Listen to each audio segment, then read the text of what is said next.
Hello everyone, welcome to AKGS point. तो दोस्तों, जैसा कि आप सभी जानते हैं, हमारे चैनल पर कंप्लीट हिस्ट्री की सीरीज चल रही है, जिसका आज ये 5वां पार्ट है। तो 4 पार्ट पहले ही अपलोड हो चुके हैं। यदि आपने अभी तक नहीं देखे हैं तो मैंने नीचे डिस्क्रिप्शन बॉक्स में लिंक डाल दी है, आप जाकर देख सकते हैं। तो दोस्तों, आज की इस वीडियो में हमारा टॉपिक रहेगा धार्मिक आंदोलन। तो इसमें हम आज की वीडियो में धार्मिक आंदोलन से रिलेटेड जितने भी मोस्ट इम्पॉर्टेंट क्वेश्चन हैं वो डिस्कस करने वाले हैं। यहाँ से दोस्तों एग्ज़ाम में सीधा क्वेश्चन उठ के आ जाता है, तो उस दृष्टिकोण से ये वीडियो आपके लिए मोस्ट इम्पॉर्टेंट होने वाली है। तो वीडियो को अंत तक ज़रूर देखें। और वीडियो के अंत में, जैसा कि आपको पता है, हम आपसे एक क्वेश्चन पूछते हैं, उसका आंसर आपको कमेंट बॉक्स में देना है। तो चलिए स्टार्ट करते हैं हम आज की वीडियो।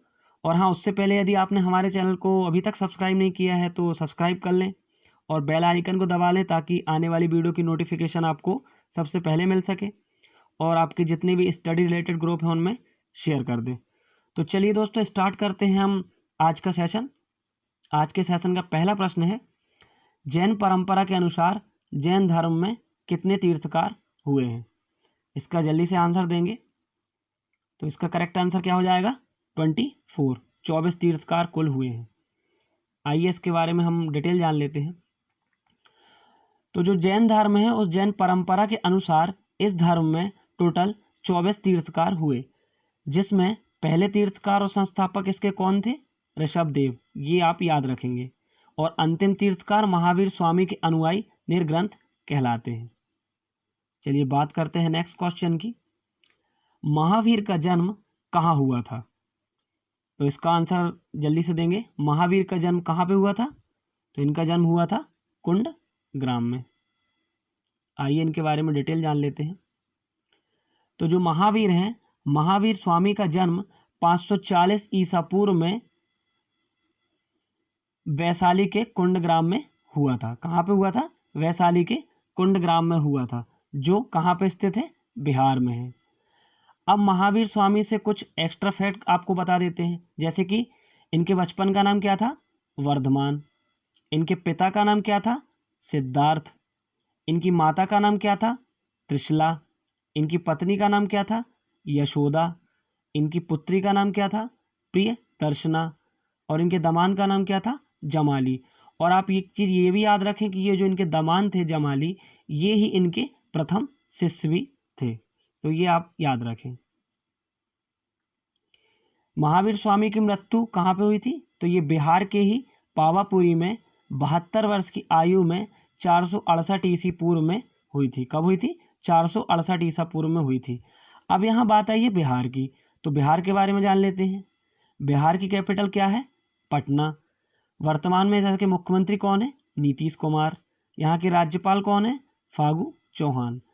यहाँ से आप एक चीज़ याद रखें कि जो कोसी नदी है, इसको बिहार का शोक कहा जाता है। ये आपके लिए मोस्ट इम्पॉर्टेंट है। चलिए बात करते हैं अगले क्वेश्चन की। जैन धर्म के कितने संप्रदाय में बट गया था? जैन धर्म जो है वो कितने संप्रदायों में बट गया था? इसका आंसर आपको देना है। तो ये कितने संप्रदायों में बट गया था? ये बट गया था 2 संप्रदायों में। कौन कौन से? आइए डिटेल जान लेते हैं। तो जो जैन धर्म है, ये 2 संप्रदायों में बट गया था। पहला कौन सा था? श्वेतांबर। अब बात करते हैं श्वेतांबर किसे कहते हैं। तो स्थूलभद्र एवं उनके अनुयायियों को मानने वाला या मानने वाले श्वेतांबर कहे जाते हैं। और दूसरे कौन थे? दिगंबर। भद्रबाहु और उनके अनुयायियों को मानने वालों को दिगंबर कहा जाता है। तो ये आपके लिए इम्पोर्टेंट है। चलिए बात करते हैं अगले क्वेश्चन की। तो अगला क्वेश्चन क्या है? महावीर स्वामी ने प्रचार का माध्यम निम्नलिखित में से किस भाषा को बनाया था? इन चारों में से महावीर स्वामी ने प्रचार के लिए किस भाषा का प्रयोग किया है? तो इसका करेक्ट आंसर क्या हो जाएगा? प्राकृत भाषा। बात करते हैं अगले क्वेश्चन की। जैनियों द्वारा भूखे रहकर प्राण त्यागने को क्या कहा जाता है? तो क्या कहा जाता है भूखे रहकर प्राण त्यागने को? इसे कहते हैं सल्लेखना विधि। कौन सी विधि? सल्लेखना विधि। आइए डिटेल जान लेते हैं। तो जैन धर्म में शरीर को भूखे रखकर प्राण त्यागने को सल्लेखना विधि कहा जाता है। अब इससे आप ये याद रखेंगे कि चंद्रगुप्त मौर्य ने अपने जीवन के अंतिम दिनों में संलेखना विधि से ही श्रवणबेलागोला में प्राण त्याग दिए थे। ये आपके लिए इम्पोर्टेंट है। और चंद्रगुप्त मौर्य के बारे में हम पिछली वीडियो में डिटेल में डिस्कस कर चुके हैं, तो आप वो वीडियो जाकर जरूर देख लें। आपको जितने भी चंद्रगुप्त मौर्य से रिलेटेड कन्फ्यूजन होंगे तो वो उस वीडियो से दूर हो जाएंगे। चलिए अब आपको बात करते हैं हम नेक्स्ट क्वेश्चन की। अगला क्वेश्चन है कि प्रथम जैन संगीति कहाँ हुई थी। तो कहाँ हुई थी प्रथम जैन संगीति? तो ये हुई थी पाटलिपुत्र में। यहाँ पे मिसटाइप है, पातली नहीं बल्कि ये पाटलिपुत्र होता है। तो ये आप याद रखें, प्रथम जैन संगीति कहाँ पे हुई थी? तो ये हुई थी पाटलिपुत्र में। चलिए बात करते हैं, इसकी डिटेल जान लेते हैं हम। तो जैन संगीति, तो सबसे पहले तो आपको जैन संगीति के बारे में ये पता होना चाहिए कि कितनी जैन संगीतियाँ हुई थी। तो 2 हुई थी, टोटल 2 जैन संगीतियाँ हुई थी। कौन कौन सी? प्रथम जैन संगीति की बात करें तो प्रथम जैन संगीति कब हुई थी? तो ये हुई थी 300 ईसा पूर्व में। कहाँ पे हुई थी? तो ये हुई थी पाटलिपुत्र में। और जब ये हुई थी तो उस समय शासक कौन था? तो ये थे चंद्रगुप्त मौर्य। ऐसे रिलेट करके आपको याद रखना है। अब बात करते हैं द्वितीय जैन संगीति की। तो ये कब हुई है? ये हुई है 512 ईसा पूर्व में। कहाँ पे हुई है? बल्लभी में। अब इनके बारे में थोड़ा सा और डिटेल पढ़ लेते हैं। तो जो प्रथम जैन संगीति के बाद ही जैन धर्म 2 भागों में विभाजित हो गया था। जैसा कि हमने पिछले क्वेश्चन में डिस्कस किया था कि जो जैन धर्म है ये 2 संप्रदायों में बट गया था। तो ये आपको याद रखना है कि ये कब से बटा था? जब प्रथम जैन संगीति हुई थी उसके बाद से ही। बाकी श्वेतांबर और दिगंबर हम आपको पिछले क्वेश्चन में बता चुके हैं। चलिए अब बात करते हैं अगले क्वेश्चन की। अगला क्वेश्चन है जातक किनका ग्रंथ है, या जातक किसका ग्रंथ है? तो ये किसका ग्रंथ है? ये है बौद्धों का ग्रंथ। चलिए बात करते हैं अगले क्वेश्चन की। तो बुद्ध ने अपना प्रथम उपदेश कहाँ दिया था? कहाँ दिया था बुद्ध ने अपना प्रथम उपदेश? इसका करेक्ट आंसर हो जाएगा सारनाथ। सारनाथ में बुद्ध ने अपना प्रथम उपदेश दिया था। आइए इसके बारे में आपको डिटेल बता देते हैं। गौतम बुद्ध ने अपना प्रथम उपदेश उत्तर प्रदेश के सारनाथ में दिया था, जबकि उन्हें ज्ञान की प्राप्ति बोधगया में हुई थी। तो ये भी आप याद रखें। अब यहाँ बात आई है उत्तर प्रदेश की। तो उत्तर प्रदेश के बारे में जान लेते हैं। उत्तर प्रदेश की कैपिटल क्या है? लखनऊ। और लखनऊ से आपको ये याद रखना है कि ये किस नदी के तट पर बसा है? तो ये गोमती नदी के तट पर बसा है। यहाँ के वर्तमान में मुख्यमंत्री कौन है? तो ये हैं योगी आदित्यनाथ जी। राज्यपाल कौन है? तो ये हैं आनंदीबेन पटेल। ये भी आप याद रखें। चलिए बात करते हैं अगले क्वेश्चन की।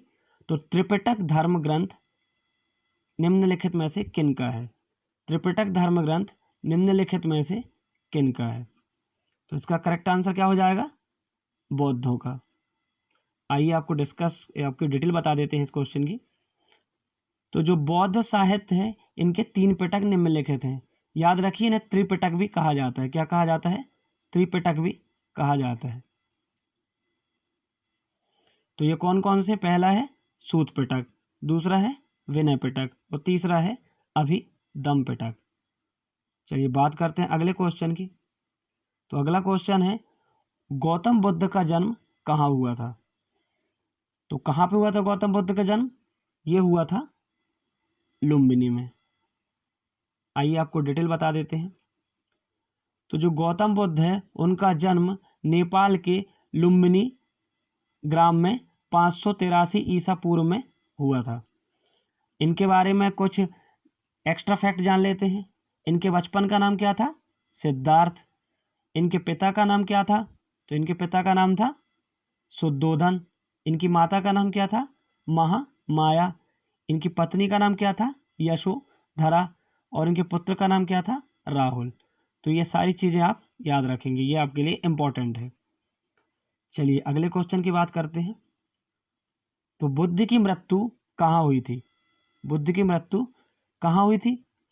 तो इसका करेक्ट आंसर हो जाएगा कुशीनगर। आइए डिटेल जान लेते हैं।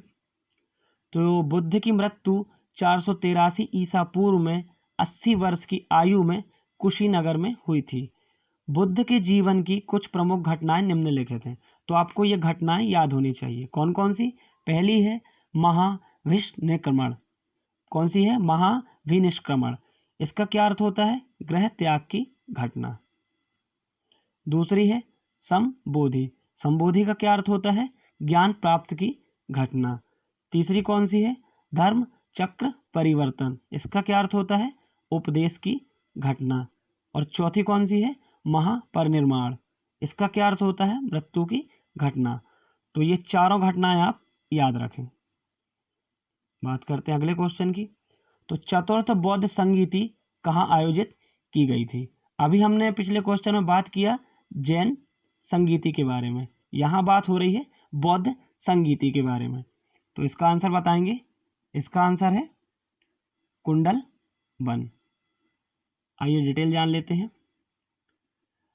तो यहाँ बात हो रही है बौद्ध संगीति के बारे में। तो सबसे पहले तो आपको ये पता होना चाहिए टोटल कितनी बौद्ध संगीतियाँ हुई थी। तो ये हुई थी 4, जबकि जैन में कितनी हुई थी? तो ये हुई थी 2। तो दोनों में आप कंफ्यूज ना हो। तो यहाँ पे 4 सेक्शन डिवाइड किए गए हैं। पहली सभा मतलब संगीति का क्रम, दूसरी कब हुई थी उसका समय, तीसरी किस स्थान पर हुई थी, और चौथी जब वो हुई थी तो उस समय शासन काल किसका था, कौन शासन कर रहा था। तो चलिए हम बात करते हैं यहाँ पे वन बाय वन। सबसे पहले बात करें प्रथम बौद्ध संगीति की। तो ये कब हुई थी? ये हुई थी 483 ईसा पूर्व में। कहाँ पे हुई थी? तो ये हुई थी राजगृह में। उस समय शासक कौन था? तो शासक था अजात शत्रु। अब बात करते हैं द्वितीय बौद्ध संगीति की। तो ये कब हुई थी? ये हुई थी 383 ईसा पूर्व में। अच्छा, ये कहाँ पे हुई थी? तो ये हुई थी वैशाली में। और उस समय शासक कौन था? तो शासक था काला शोक। अब बात करें तीसरी बौद्ध संगीति की। तो ये कब हुई है? ये हुई है 255 ईसा पूर्व में। कहाँ पे हुई है? तो ये हुई है पाटलिपुत्र में। राजा कौन था उस समय? तो ये था अशोक। अच्छा, अशोक से आप ये याद रखेंगे कि अशोक को और किस नाम से जाना जाता है? तो इसको प्रियदर्शी नाम से या प्रिय नामदर्शी नाम से भी जाना जाता है, जो हमने पिछली वीडियो में डिस्कस किया हुआ है। अब बात आई है चौथी बौद्ध संगीति की। तो ये कब हुई थी? तो ये ईसवी की प्रथम शताब्दी में हुई है।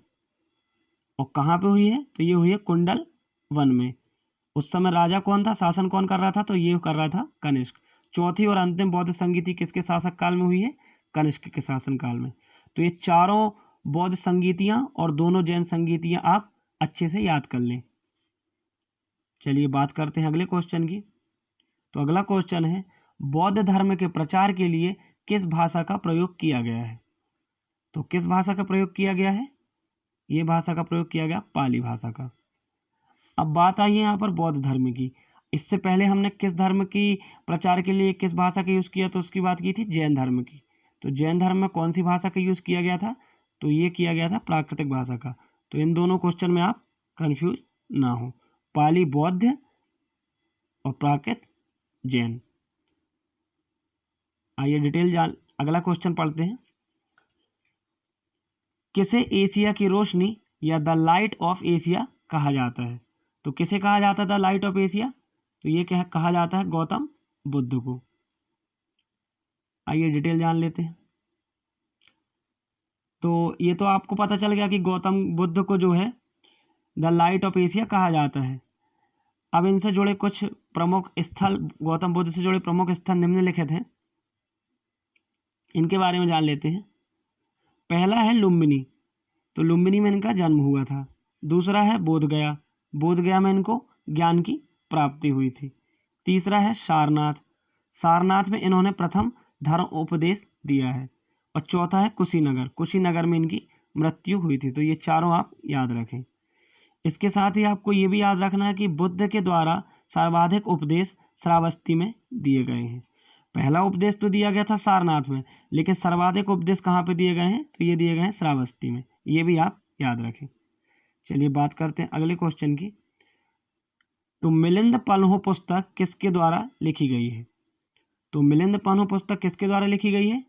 तो ये लिखी गई है नागसेन के द्वारा। आइए डिटेल जान लेते हैं। तो मिलिंद पन्हो किताब एक बौद्ध काव्य है जिसकी रचना नागसेन द्वारा की गई है। अब एक और किताब है बुद्ध चरित्र, जिसे बौद्धों की रामायण भी कहा जाता है। ये किसके द्वारा लिखी गई है? तो ये लिखी गई है अश्वघोष के द्वारा, ये भी आप याद रखें। बौद्ध धर्म 2 संप्रदायों में बट गया था, जिसमें भारत के दक्षिण की ओर रहने वाले या दक्षिण की ओर पाए जाने वालों को हीनयान संप्रदाय और भारत के उत्तर की ओर पाए जाने वालों को महायान संप्रदाय कहते हैं। इन नामों से ये प्रचलित हुए हैं। चलिए बात करते हैं अगले क्वेश्चन की। भारत में सबसे बड़ा बौद्ध स्तूप कहाँ स्थित है? तो सबसे बड़ा बौद्ध स्तूप भारत में कहाँ स्थित है? तो ये स्थित है सांची में। आइए डिटेल बताते हैं आपको।